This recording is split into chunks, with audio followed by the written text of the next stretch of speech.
কাকতিবাৰী আৰক্ষী থানাৰ পৰা পলাল অভিযুক্ত অবৈধভাৱে গৰু সৰবৰাহৰ অভিযোগত আটক হৈছিল ৫টাকৈ অভিযুক্ত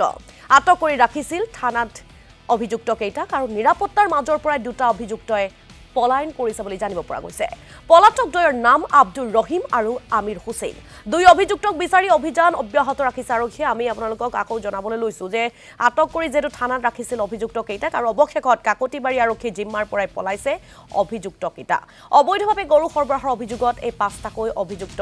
আটক হৈছিল আৰু থানাত ৰাখি থৈছিল আৰু অৱশেষত আসলতে নিৰাপত্তাৰ মাজৰ পৰাই দুটা অভিযুক্তই পলায়ন কৰিবলৈ সক্ষম হৈছে পলাতক দুইৰ নাম আব্দুৰ ৰহিম আৰু আমিৰ হুছেইন বুলি জানিব পৰা গৈছে আৰু দুই অভিযুক্তক বিচাৰি অভিযান অব্যাহত ৰাখিছে আৰক্ষীয়ে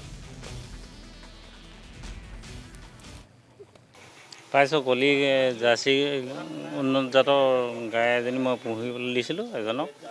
যোৱা মঙলবাৰৰ পৰা হৰলুকি হৈ গৈছিলে এইটো অলপ সন্দেহ উপজাত মই থানাত এজাহাৰ দিলোঁ বহাট থানাই মানে মোক খবৰটো দিলে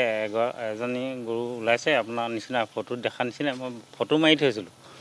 কিবা ভাগ্য ভাল ফটো মাৰি থোৱাৰ কাৰণে অলপমান মই এইটো বিচাৰত অলপ সুবিধা হ'ল